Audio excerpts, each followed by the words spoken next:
हमारे देश में किसान आंदोलन होता है, उसमें फंडिंग किसने किया ये तुरंत मालूम हो जाता है हमारे भारत सरकार को।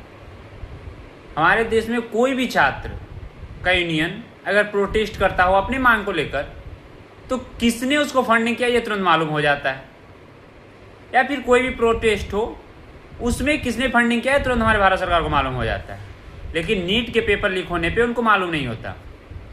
अगर मैं मान लिया कि अगर नीट के पेपर लीक होने के बाद आपने कुछ संज्ञान लिए होते तो ये एसएससी जीडी में जो धांधली हुआ ये नहीं होता। हमारे माननीय शिक्षा मंत्री जी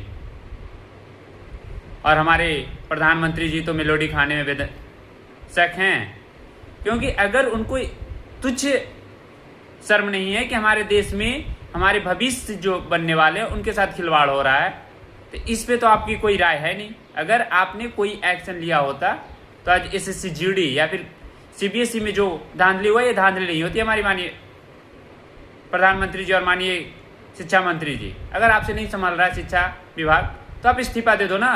बस शिक्षा विभाग में ही ऐसा क्यों? आपसे एक जब शिक्षा विभाग में आप हैं तो शिक्षा आपसे क्यों नहीं सुधर पा रही है? एक एग्जाम आपसे नहीं ली जा रही है अच्छे से। अगर चुनाव होती है तो उस पर कैसे बिना वोट लीक हुए आप विजयी हो जाते हैं?